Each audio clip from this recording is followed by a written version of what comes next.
نافع بن عمر نے بیان کیا، ان سے ابن ابی ملیکہ نے کہ نبی کریم صلی اللہ علیہ وسلم نے فرمایا، قیامت کے دن میں حوض کوثر پر ہوں گا اور اپنے پاس آنے والوں کا انتظار کرتا رہوں گا۔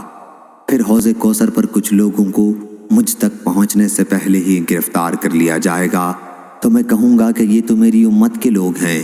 جواب ملے گا، کیا آپ کو معلوم نہیں یہ لوگ الٹے پاؤں پھر گئے تھے؟ ابن ابی ملیکہ اس حدیث کو روایت کرتے وقت دعا کرتے، اے اللہ، ہم تیری پناہ مانگتے ہیں کہ ہم الٹے پاؤں پھر جائیں یا فتنے میں پڑ جائیں۔ صحیح بخاری حدیث نمبر 7048۔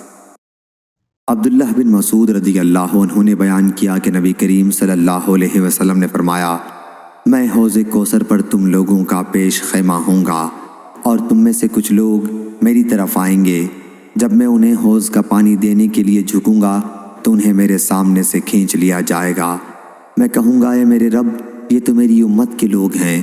اللہ تعالیٰ فرمائے گا، آپ کو معلوم نہیں کہ انہوں نے آپ کے بعد دین میں کیا نئی باتیں نکال لی تھیں۔ صحیح بخاری حدیث نمبر 7049۔ زید بن وہب نے بیان کیا، انہوں نے عبداللہ رضی اللہ عنہ سے سنا، انہوں نے بیان کیا کہ نبی کریم صلی اللہ علیہ وسلم نے ہم سے فرمایا، تم میرے بعد بعض کام ایسے دیکھو گے جو تم کو برے لگیں گے۔ صحابہ رضی اللہ عنہم نے عرض کیا، یا رسول اللہ صلی اللہ علیہ وسلم، آپ اس سلسلے میں کیا حکم فرماتے ہیں؟ حضرت صلی اللہ علیہ وسلم نے فرمایا، انہیں ان کا حق ادا کرو اور اپنا حق اللہ سے مانگو۔ صحیح بخاری حدیث نمبر 7052۔ ابن عباس رضی اللہ عنہ نے بیان کیا کہ نبی کریم صلی اللہ علیہ وسلم نے فرمایا، جو شخص اپنے امیر میں کوئی ناپسند بات دیکھے تو صبر کرے۔ خلیفہ کی اطاعت سے اگر کوئی بالشت بھر بھی باہر نکلا تو اس کی موت جاہلیت کی موت ہوگی۔